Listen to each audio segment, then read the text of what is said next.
What if the person you trusted most, the one you built a life with, publicly humiliated you at your most vulnerable? For Amelia Ashford, 7 months pregnant and standing by her millionaire husband's side, a glittering charity gala turned into a nightmare. In front of New York's elite, he called her and their unborn child an embarrassment. But what he didn't know was that his trophy wife was about to make a move he never saw coming.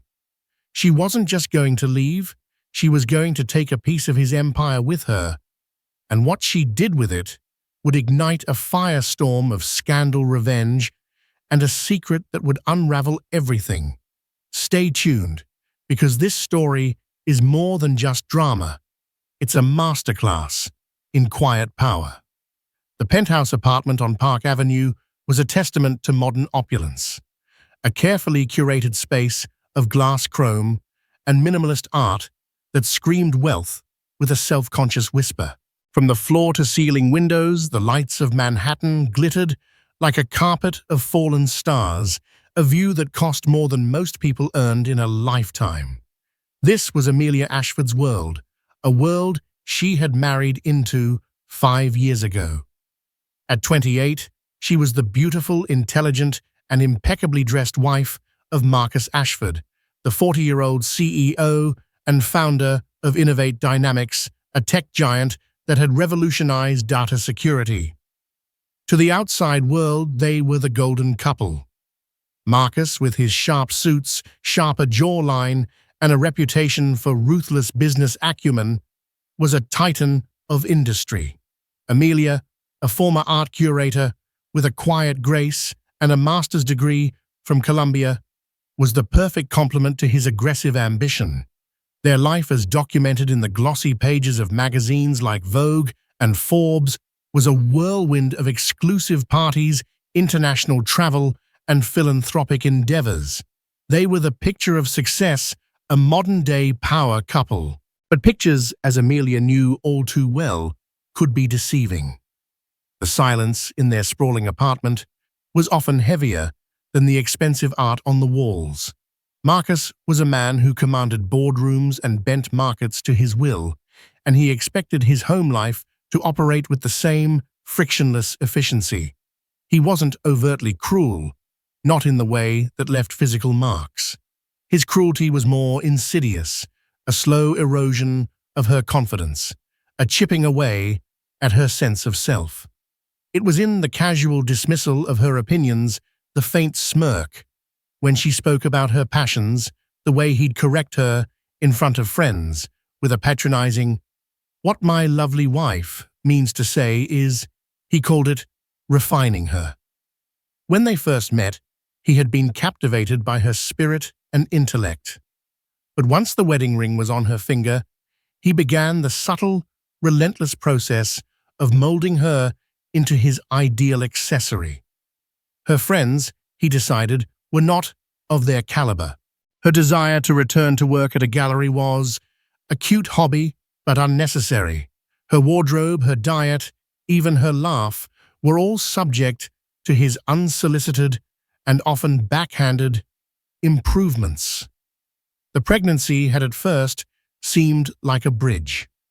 Marcus had wanted an heir, a successor to the Ashford dynasty. When Amelia told him she was pregnant, he had been visibly pleased. He had paraded her at events, one hand possessively on the small swell of her stomach, basking in the congratulations. For a few months, a fragile hope bloomed in Amelia's chest. Perhaps a child would soften him, would weave a new, stronger thread into the fraying fabric of their marriage. But as her body changed, so did his attitude.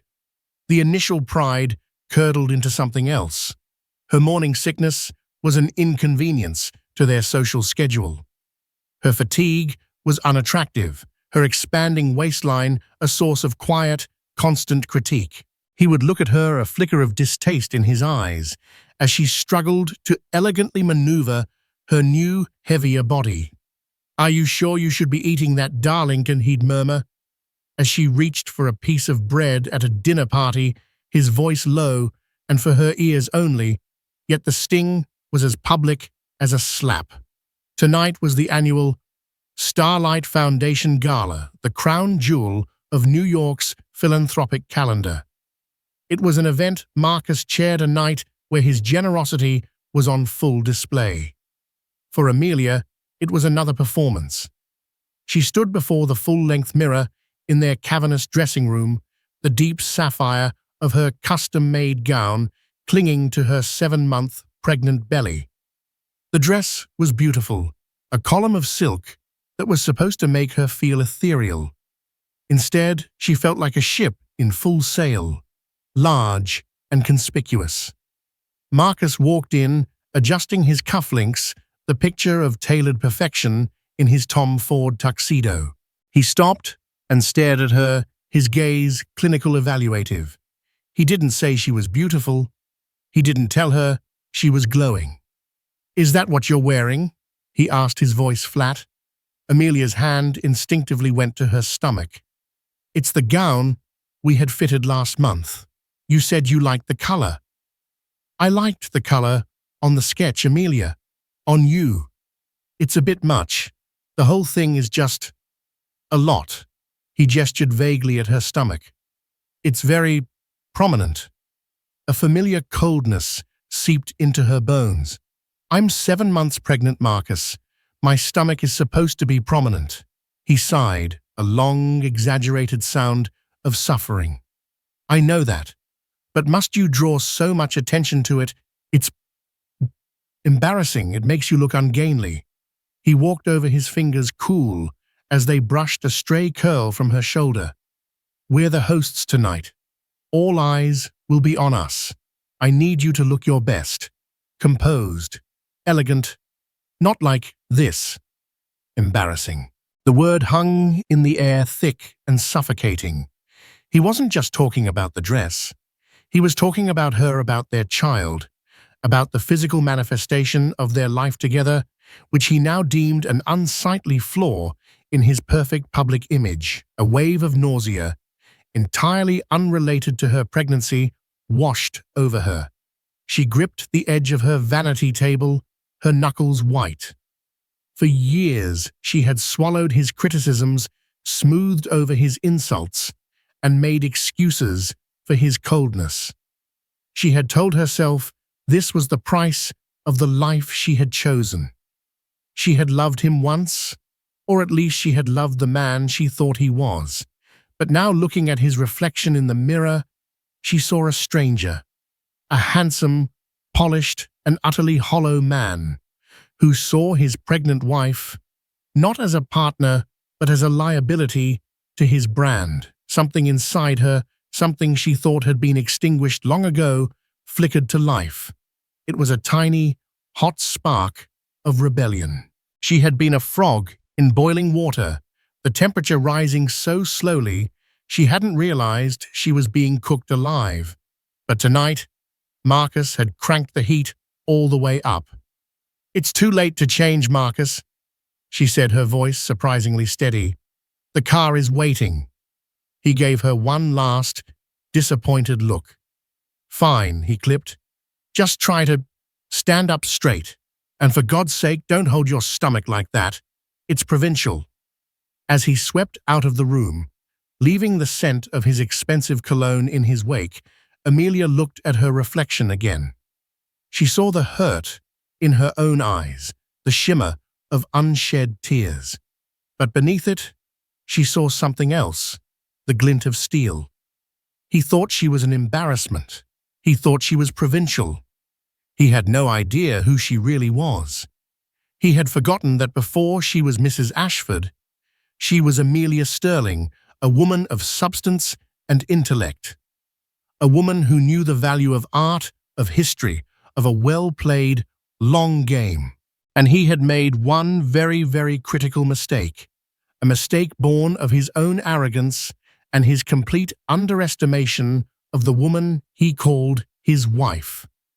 A few years ago, in a rare moment of what she had then mistaken for trust and partnership, he had gifted her a significant block of non-voting shares in Innovate Dynamics.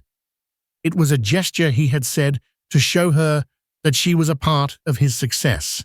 The shares were in her name legally and unequivocally hers. At the time, she had been touched.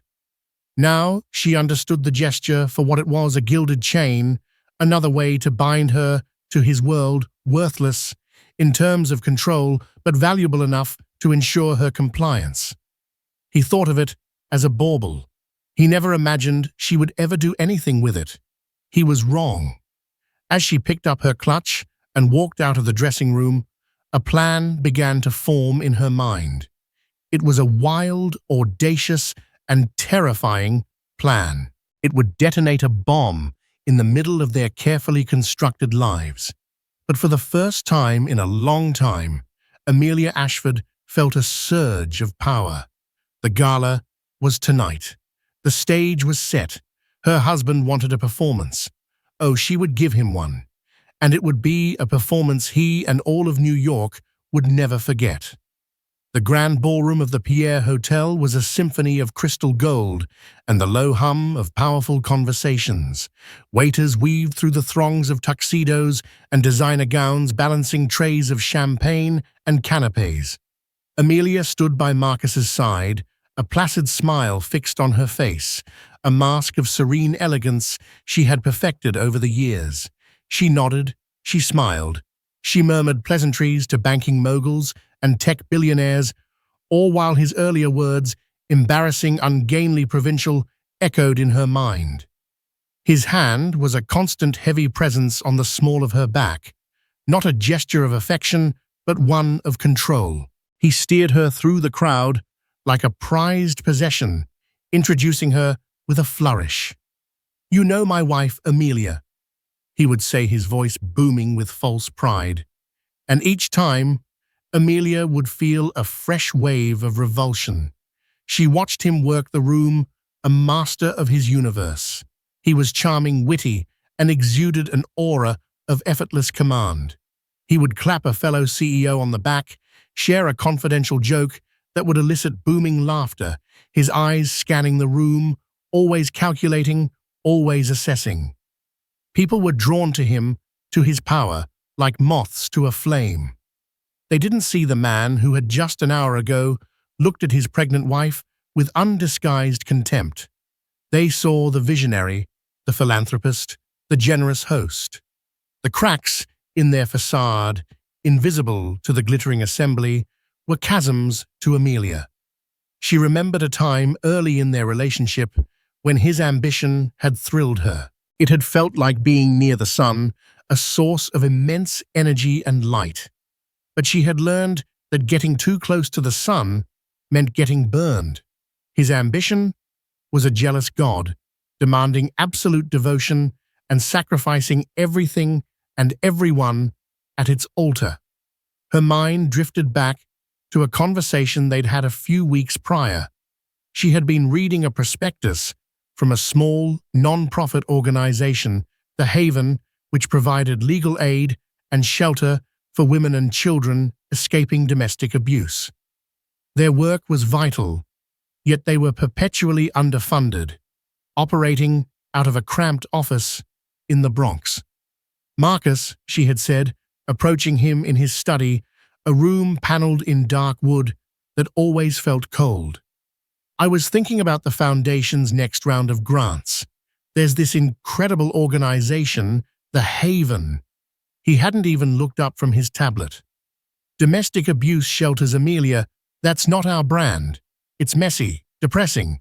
Our brand is forward-looking. Technology, education, the arts. Things that are clean, aspirational." "But this is important work," she had pressed. "These women have nowhere else to go. We could make a real difference." He had finally looked at her, then his eyes impatient. "The difference we make is in burnishing the Ashford name, and by extension, the Innovate brand. A 6-figure donation to the Met looks good on the front page of the Times.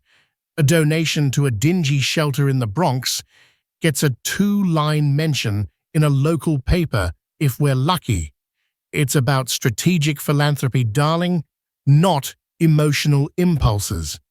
The condescension in his tone, the cold, cynical calculus of his charity had laid his character bare. It wasn't about helping people, it was about marketing. It was about using the language of compassion to fuel the engine of his ego, and he assumed with breathtaking arrogance that she was just as shallow. A voice pulled her back to the present. "Amelia, you're absolutely radiant." It was Sophia Dubois, a sharp-witted, silver-haired board member of the Starlight Foundation, and one of the few people in their circle whom Amelia genuinely liked. Sophia's eyes, unlike so many others in the room, held a genuine warmth. "Sophia, thank you. You look wonderful." "Nonsense, I look like a taxidermied flamingo," Sophia quipped with a wry smile. Her eyes flickered to Marcus, who was now deep in conversation with a senator, and then back to Amelia's belly. "He's keeping you busy, I see." "It's his big night," Amelia said, the practiced words tasting like ash in her mouth. Sophia's smile softened into something more knowing. "My dear, I've known Marcus for a decade. He's a brilliant man, a force of nature. But forces of nature are best admired from a distance.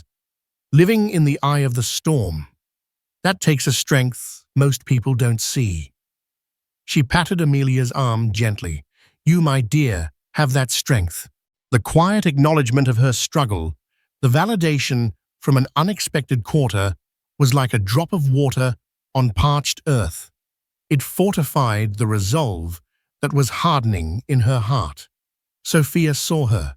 She wasn't just an accessory to someone else's greatness. She was a person of strength in her own right. Later, as they were seated at the head table, the dinner service began. The clinking of cutlery and the murmur of conversation filled the air. Marcus, seated to her right, was in his element holding court, his voice rising slightly above the others, ensuring everyone at the table could hear his pronouncements on the market, on politics, on a new artist he'd discovered. Amelia picked at her food, her appetite gone. She felt a kick, a strong, insistent thump from within. She instinctively placed a hand on her belly, a small, unconscious smile touching her lips. It was a secret conversation, a reminder of the life that was intertwined with hers, a life that was entirely separate from the cold, glittering world Marcus inhabited. Marcus noticed the gesture. He leaned in his breath, warm against her ear, his voice a venomous whisper meant only for her. "What did I tell you about that? You look like some common farm girl clutching your belly. Have some decorum." The cruelty of it, the sheer pettiness of his remark in this public setting was breathtaking. He could have said anything else. He could have ignored it. But he chose to wound her, to remind her of his disapproval, to assert his control even in this small, intimate moment. The smile fell from her face, replaced by a cold, hard clarity.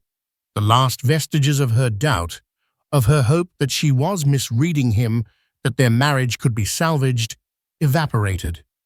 She looked at him, really looked at him. She saw the perfectly tailored suit, the expensive watch, the confident smile that didn't reach his cold, calculating eyes. And she saw the ugliness beneath it all, the insecurity that masqueraded as arrogance, the fear of being seen as anything less than perfect, a fear so profound that he would lash out at his own pregnant wife to assuage it. He had called her an embarrassment. He had called this life inside her an embarrassment.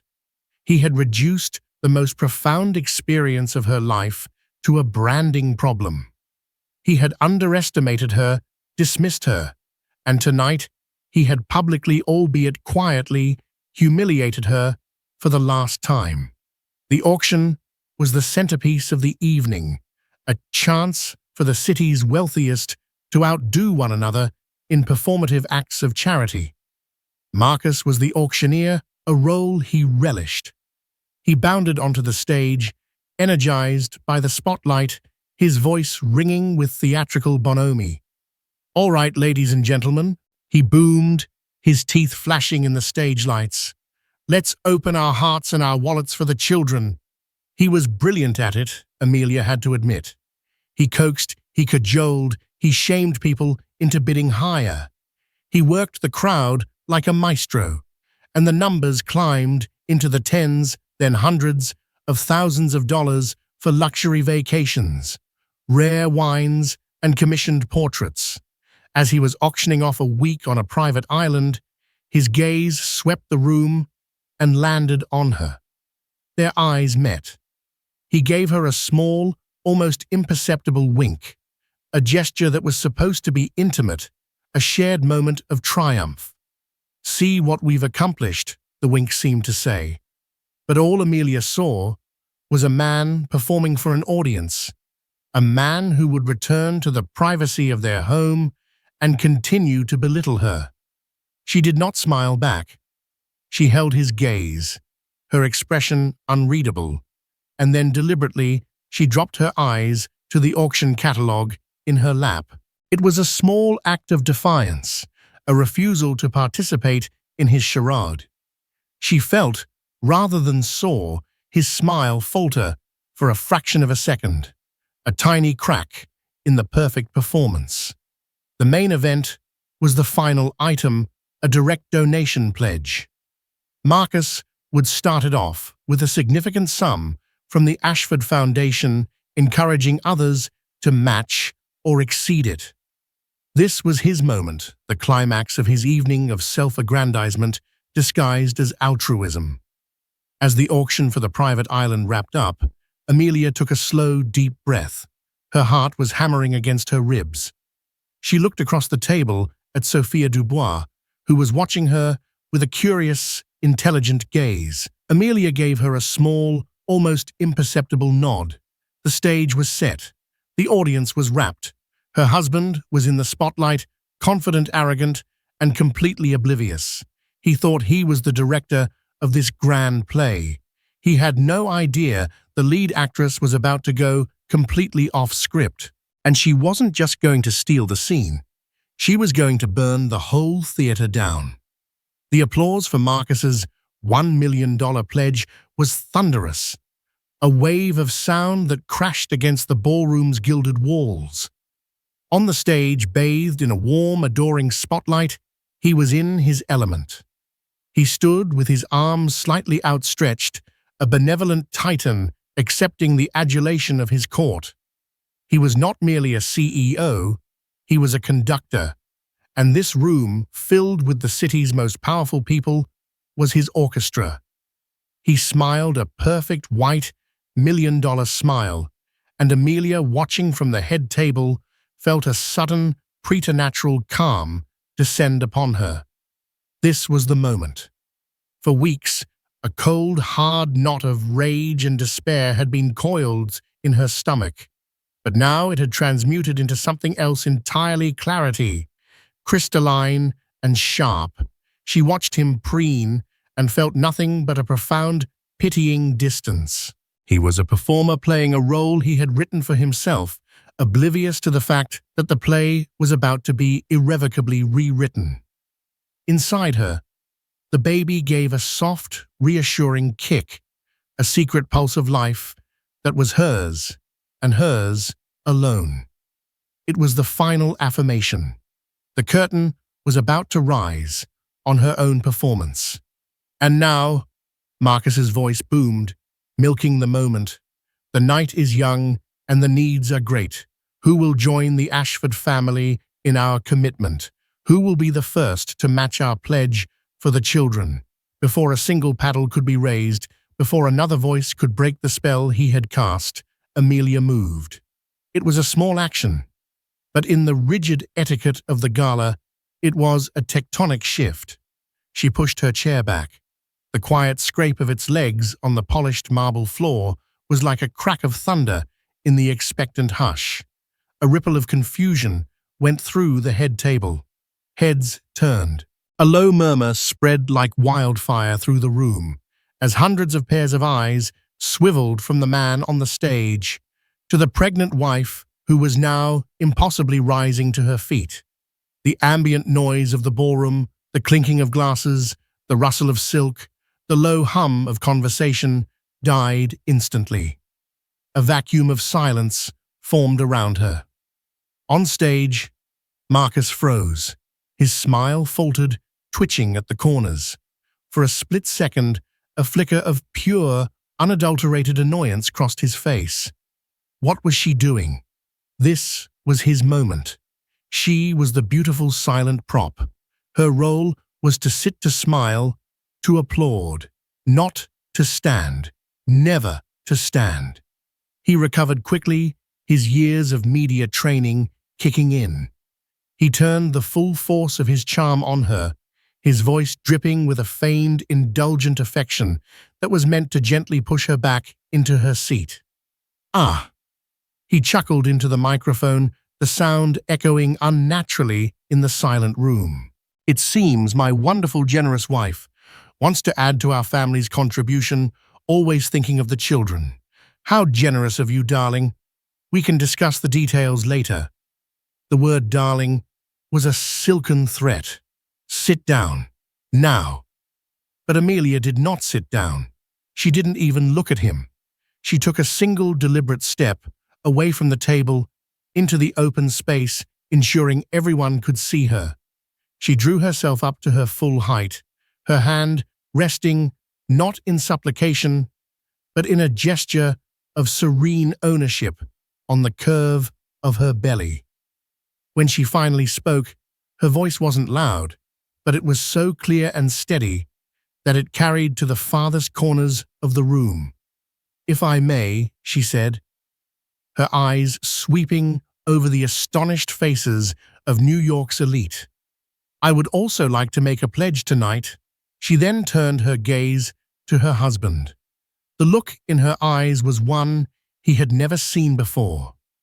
Gone was the gentle, accommodating wife he took for granted. In her place was a woman of unnerving composure, a stranger who looked at him not with adoration, but with a cool, clinical assessment. "Actually, Marcus," she said, her voice ringing with a quiet authority that belied her interruption. "This is a personal donation, not from the Ashford Foundation. This donation is from me."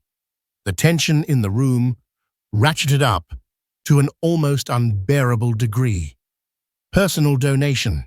The pledges here were from corporate coffers and family trusts, abstract entities of immense wealth. A personal donation on this scale was a different beast entirely. It was intimate, it was bold, it was unheard of. Marcus's face, projected onto the giant screens flanking the stage, was a mask of tightening fury. "Amelia," he said, his voice now low and tight, a barely concealed growl, "this is neither the time nor the place for this discussion. Sit down." "On the contrary," Amelia replied, her composure unshakable. She turned back to the audience, seizing control of the narrative. "I believe this is the perfect time and the perfect place, because philanthropy at its heart should be personal." She paused, letting the room hang on her words. "My husband is a visionary," she began the statement, so unexpected it made Marcus blink. "He has built an empire, innovate dynamics from the ground up. And in our years together, he has taught me a great deal about value. He taught me about assets, about portfolios, and about the importance of strategic allocation. He taught me that some assets are perceived as merely decorative, holding no real power, when in fact their true value lies in being utterly and completely underestimated." A dangerous, knowing light danced in her eyes. On stage, Marcus's unease was palpable. This was not an emotional whim. This was calculated. This was a speech. He had a sickening feeling that he was no longer the director of this show. A few years ago, Amelia continued, her voice even. In a characteristically grand gesture, my husband gifted me a portfolio of non-voting shares in Innovate Dynamics. It was a wedding anniversary gift. To make you feel a part of it all, he'd said, with all the condescension of a man giving a child a shiny new toy. He considered it a bauble, a gilded chain, an asset with no teeth. The color began to drain from Marcus's face. He finally saw the abyss that was opening up at his feet. His lawyers had structured that gift. It was hers, legally, irrevocably. And while these shares don't grant me a voice in the boardroom, Amelia's voice grew stronger, imbued with a power she hadn't realized she possessed. They are nonetheless an asset of considerable value, an asset that is legally, unequivocally, and entirely mine. She let that statement settle. The whispers in the room were now audible. People were doing the math. They knew what Innovate stock was worth. My husband speaks of on-brand charity, of clean, aspirational giving. And I have come to realize that he is right. It is essential to invest in the things you truly deeply believe in, to align your assets with your core values. She took a deep breath, the final moment of calm before she detonated the bomb she had so carefully constructed. Her eyes found his, and she held his gaze, a judge delivering a sentence. Tonight, just before we arrived, my husband informed me that my pregnancy, this child, she laid her hand firmly on her stomach, a gesture of pure defiance, was an embarrassment. A collective audible gasp swept through the ballroom. It was a raw, shocking sound, the sound of a carefully constructed facade being ripped down to reveal the ugliness beneath. In a single sentence, Amelia had transformed a domestic dispute into a public execution. People looked from her standing proud and defiant to the man on the stage whose face was now a ghastly shade of white. The humiliation was absolute, radiating from him in palpable waves. He finds my changing body ungainly. Amelia's voice quivered not with weakness, but with the force of her long suppressed rage. He believes this miracle of life detracts from the polished brand he so carefully cultivates. He is, of course, entitled to his opinion on what constitutes an embarrassment.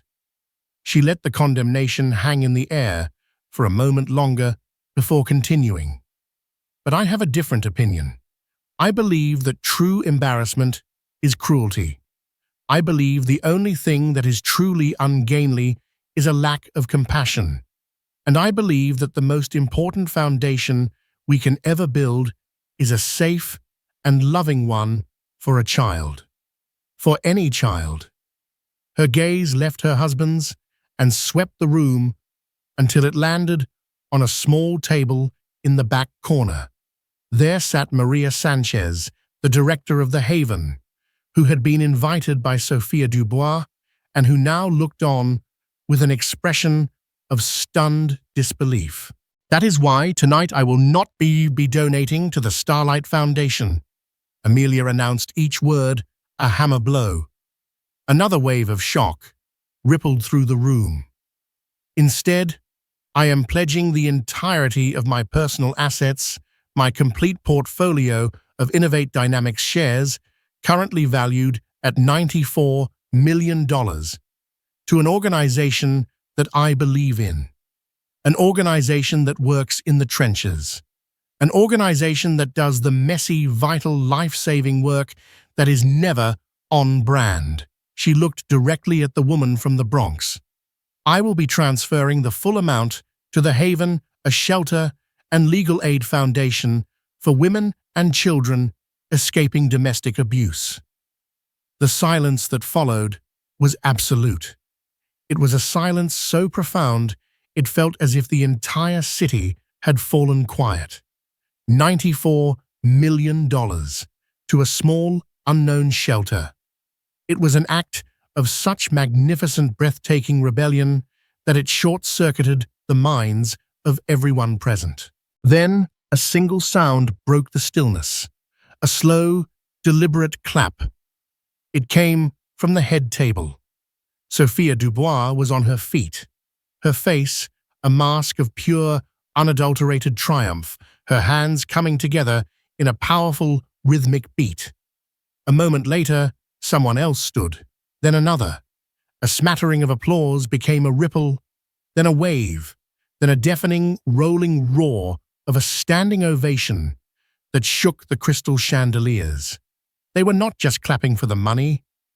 They were clapping for the sheer glorious audacity of the act, for the woman who had turned her pain into power and her humiliation into a weapon of mass creation. On stage, Marcus Ashford stood alone, trapped in the unforgiving glare of the spotlight he had so coveted. It no longer felt warm. It felt scorching, stripping him bare, exposing his smallness, his cruelty, his utter defeat. He was a king, dethroned in his own court by the one person he never even considered a player in the game.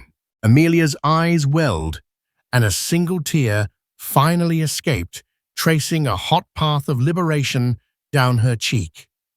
She gave a small, affirming nod to the weeping, overwhelmed director of the Haven. Then, without a single backward glance at the man she was leaving in the ruins, Amelia Ashford turned. The crowd parted for her, a sea of stunned, admiring faces. With a grace and dignity that was the ultimate rebuke to his insults, she walked out of the ballroom, her head held high, leaving the thunderous applause behind her as she stepped out into the cool night air, a free woman. The silence in the back of the town car was a universe. As the vehicle glided away from the shimmering lights of the pier, leaving behind the epicenter of her old life, Amelia felt as though she was suspended between two worlds. Behind her lay the smoldering ruins of her marriage, a public detonation of her own design. Ahead lay a terrifying, formless void. The adrenaline that had encased her in a shell of icy calm during her speech began to recede, and in its place, a violent tremor started in her hands, spreading through her entire body. She wrapped her arms around herself, her hand instinctively cupping her belly, not as a gesture of provincialism, but as an anchor in the storm she had unleashed. Every traffic light they passed was a flashbulb, illuminating the magnitude of what she had done. $94 million. The Haven. Embarrassment. The words echoed in the silent car, a chaotic symphony of rebellion and consequence. She hadn't just left her husband. She had publicly gutted him, using the very tenets of his world-value assets' strategic allocation as her weapons. Her phone, a sleek device Marcus had insisted she carry, began to vibrate incessantly in her clutch. A relentless angry buzzing. News alerts, texts, missed calls. It was the sound of her old world trying to pull her back, to scream at her, to demand an explanation. With a final, decisive movement, she opened the clutch, powered the phone down, and plunged the car into a profound, welcome silence. She was going dark. The destination was not a friend's penthouse or a sister's suburban home. Marcus would anticipate those moves, his reach long enough to poison any well of support. The car pulled up to a discreet, pre-war building in Brooklyn Heights, its elegant but unassuming facade blending seamlessly into the quiet, tree-lined street. A man in a simple dark suit, unremarkable in every way, was waiting. He didn't speak her name. He simply nodded and said, "This way, ma'am." He was from the private security firm Daniel Peterson had on retainer. The apartment was on the 3rd floor. It was spacious, clean, and utterly anonymous. The furniture was tasteful, but devoid of personality, the walls bare. It smelled of fresh paint and nothing else. After the opulent curated world of Park Avenue, a space so saturated with Marcus's taste that she could barely breathe, this anonymity felt like a lungful of pure, clean oxygen. It was a blank slate. Her blank slate, as the security man quietly closed the door behind her, leaving her utterly alone. For the first time in years, the full weight of her actions crashed down. She slid down the wall, her sapphire gown pooling around her, and finally let the tears come. They were tears of terror, of grief for the life she had once thought she wanted, and of a fierce, terrifying exhilaration. She had jumped from the gilded cage. Now she just had to learn how to fly. Meanwhile, back in the penthouse, Marcus Ashford was experiencing the fallout in real time. He had stormed out of the gala, leaving his PR team to handle the stunned press, his face a mask of such volcanic fury that people physically recoiled from him. He swept into his apartment, the door slamming shut like a thunderclap, and the carefully controlled facade of the CEO shattered. With a guttural roar of rage, he seized a heavy Lalique crystal sculpture from its pedestal, one Amelia had particularly loved, and hurled it against the wall where it exploded into 1,000 glittering shards. He paced the vast living room like a caged panther, his tuxedo jacket discarded, his bow tie ripped from his neck. His phone was a conduit of pure chaos. His lead counsel, Robert Sterling, a bulldog of a lawyer whose fees were astronomical, was shouting. His head of PR, a woman named Janice, was in hysterics. Board members were texting with escalating panic. "What do you mean you can't block it?" Marcus snarled into his phone at Sterling. "They're my shares. It was a gift, a bauble. You can't just give away $94 million because you're having a hormonal fit." "It's not that simple, Marcus." Sterling's voice was tight with strain. "The shares were legally transferred to her name. No strings attached. It's her asset. Gifting it is her prerogative." "Then find a string," Marcus bellowed, his voice hoarse. "This is a public declaration of war. I want her crushed. I want her penniless. I want her to come crawling back here begging for my forgiveness. She is mentally unstable, a danger to herself and my child. Use that." That became the strategy. By dawn, the first legal salvo was fired. The emergency injunction filed by Sterling's firm was a masterpiece of legal gaslighting. It didn't focus on the money, it focused on Amelia. It painted a portrait of a beloved wife suffering from profound emotional distress due to her delicate condition. It spoke of Marcus's deep concern for her irrational behavior and his fiduciary duty as her husband to protect their family's assets from her impulsive actions. It requested the court to freeze the transfer and order a full psychiatric evaluation of Amelia Ashford. It was a brutal, condescending, and classic move. If you can't win the argument, discredit the person making it. The media, hungry for a new angle, latched onto it. The narrative began to fracture. Was Amelia a feminist hero or a hysterical pregnant woman? Concerned husband angle, pushed by a PR firm on a multi-million-dollar retainer, began to gain traction in more conservative outlets.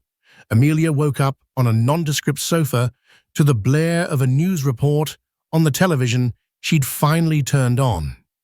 She saw her own face, a candid photo from a happier time, next to headlines questioning her sanity. The words "emotionally distressed" and "psychiatric evaluation" felt like physical blows.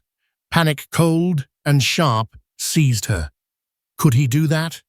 Could he use their child, her own body, against her to prove she was insane? Her hands trembled as she dialed the number for Daniel Peterson. When he answered, his voice was the epitome of calm. "I see you've seen the morning news," he said dryly. "Try not to let it concern you. It's exactly what we predicted." "They're saying I'm crazy, Daniel.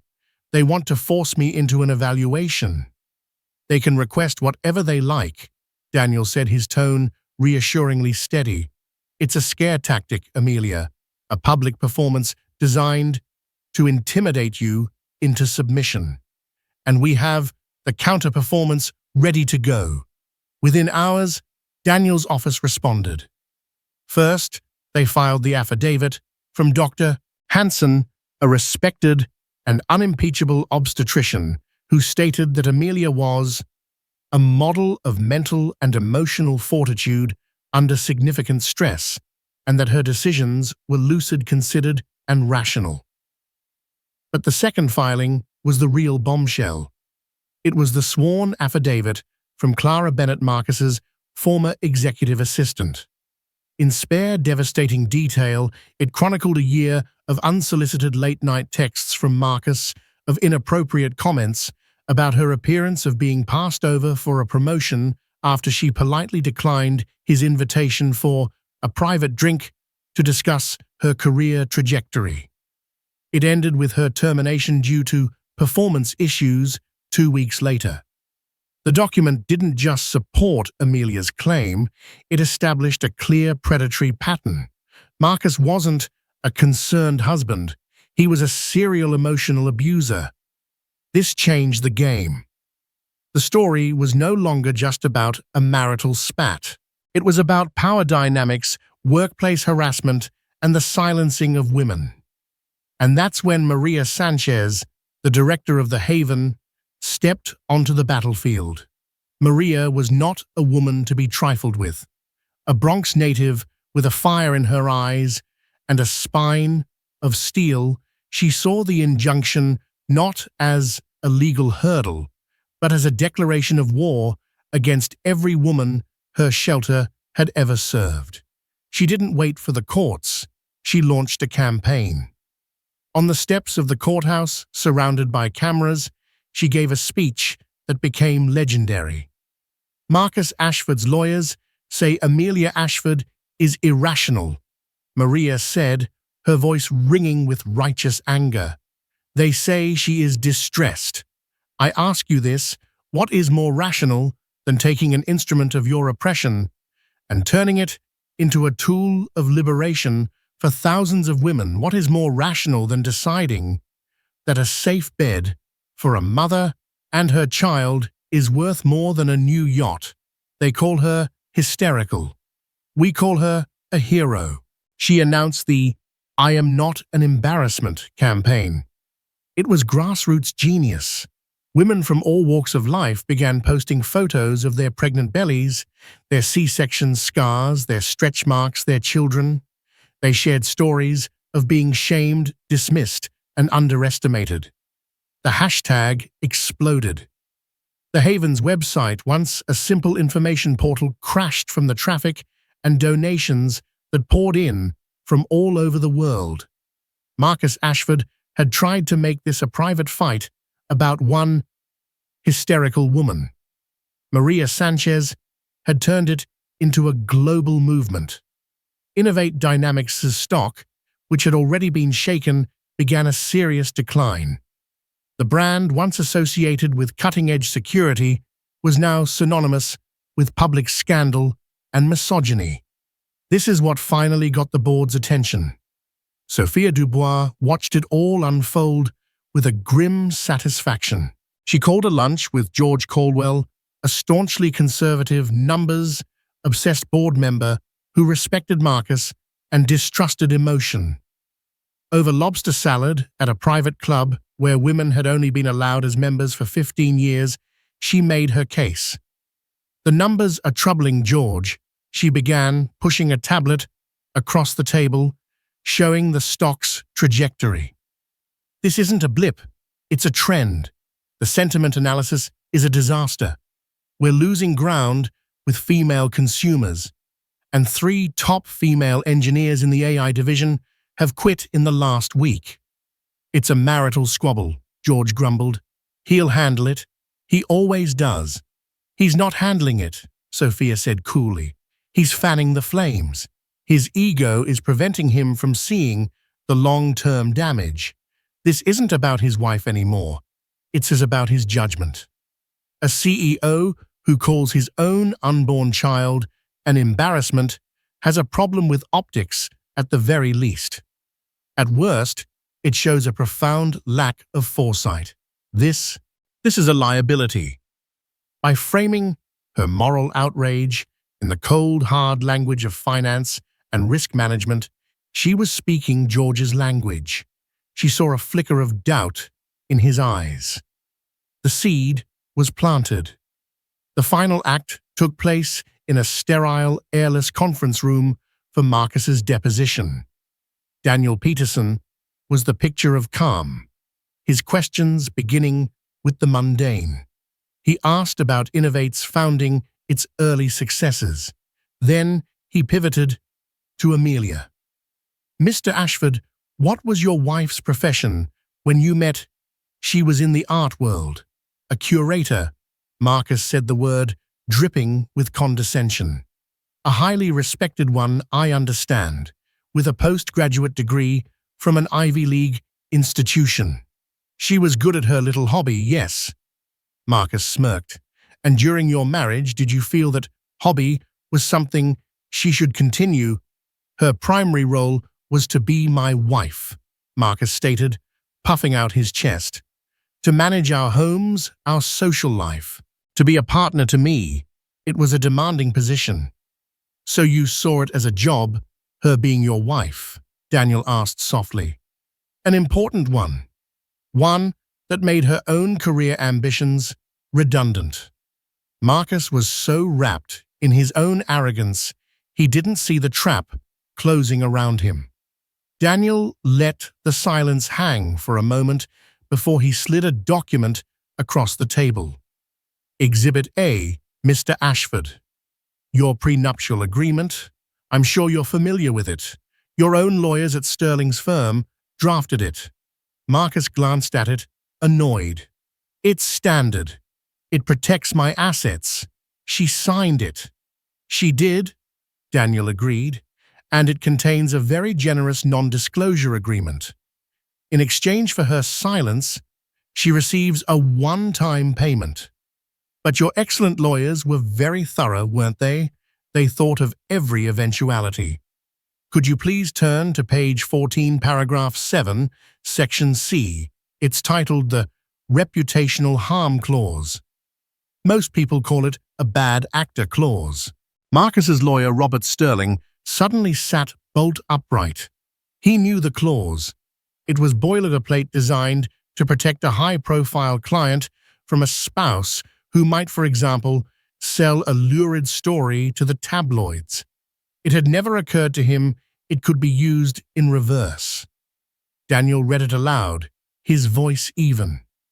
In the event that one party commits an act of egregious public humiliation or intentional emotional cruelty against the other, as attested to by a minimum of 3 non-related witnesses, the non-disclosure agreement is rendered null and void, and all settlement terms are subject to renegotiation.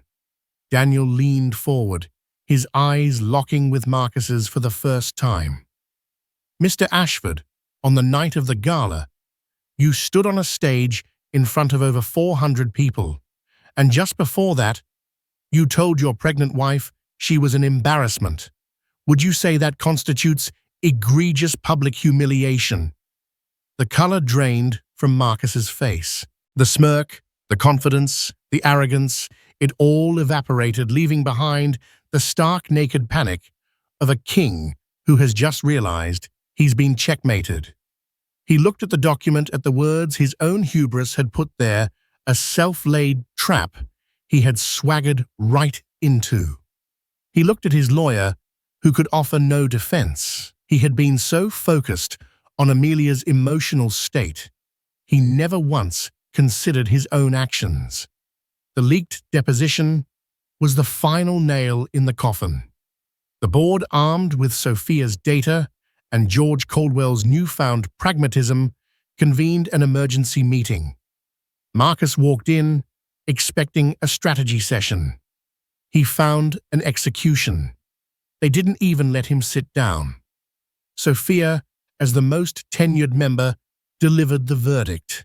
He was to resign, effective immediately, or be fired for cause, citing the reputational damage and the gross lapse in judgment proven by his own words in the deposition. Stripped of his title, his reputation in ruins, and his greatest legal shield shattered, Marcus had no fight left. The court approved the share transfer. The Haven became a powerhouse for change. And Amelia, free and clear, negotiated a divorce settlement that recognized her not as a discarded accessory, but as a wronged partner who had played the game better than its master. Her victory wasn't just a win. It was a hostile takeover of her own life. In the end, this wasn't just a story about a scorned wife's revenge. It was a story about the deceptive nature of power and the quiet strength of those who are underestimated. Amelia Ashford didn't just walk away from a toxic marriage. She ignited a movement, funded a revolution, and reclaimed her own narrative in the most spectacular way possible. She reminded us that the most powerful assets we have are our integrity, our courage, and our voice. Marcus Ashford lost his company, his reputation, and his wife, all because he failed to see the woman standing right next to him. What did you think of Amelia's incredible move? Was it an act of pure genius or righteous revenge? Let us know your thoughts in the comments below. And if you were inspired by this story of strength and strategy, don't forget to like this video, share it with someone who needs to hear it, and subscribe for more true-life dramas.